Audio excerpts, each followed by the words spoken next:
Adam şöyle düşler ha. Yöreler. Ömrüne bak şöyle. Ha. Bana de. At. Geç. Al bana. Çıkın lan. Al kaçın. Pulumun kölen girenler.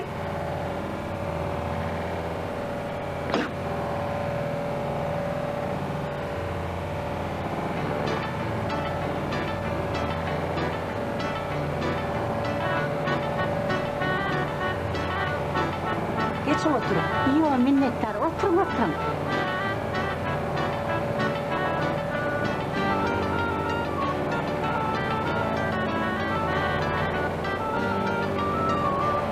Geçin oturayım.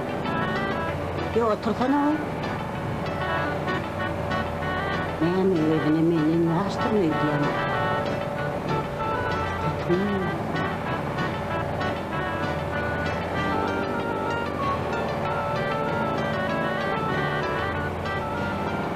Pulumun kölen girenler.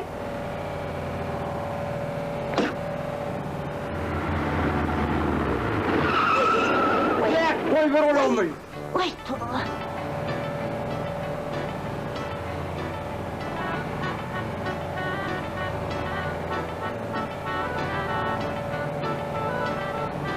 Girenler pulunu da kölen.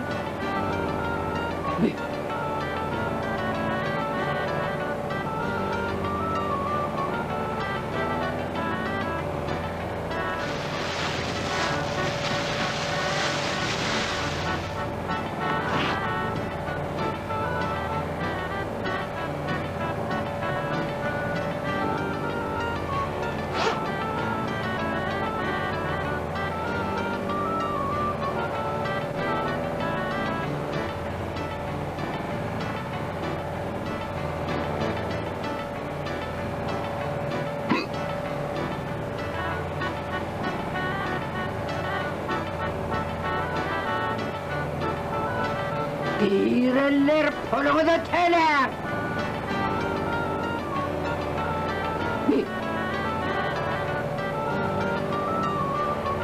Alacağım, getir marolini de atıp koyayım.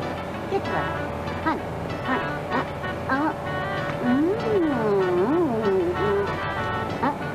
Büyücü kırmızı. Ne var lan? At gidelim. Alacağım.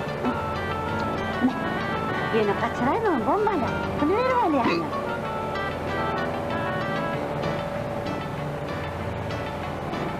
Uf. Ana dayın bile yer verdi. Oy, bu ne bakayım? Kimin ki? Kim bana? İçimden oynatmalarla bağlayacağım.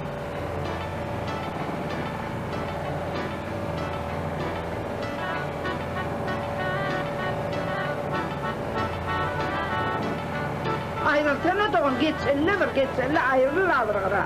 Ağayın, sen tölemen ettin yok mu? Bir töle davırdat, benim hatıran ne olmalı falan. Tölen yok mu ya?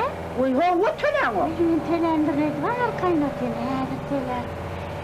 Neye çevirmeli? Neye çatağın mı? İç. O koysana doğun, iç şu an ve beyazdan varlı mı da? Yok da doğun, belki de buram yaşanık yani, olarak görün yani.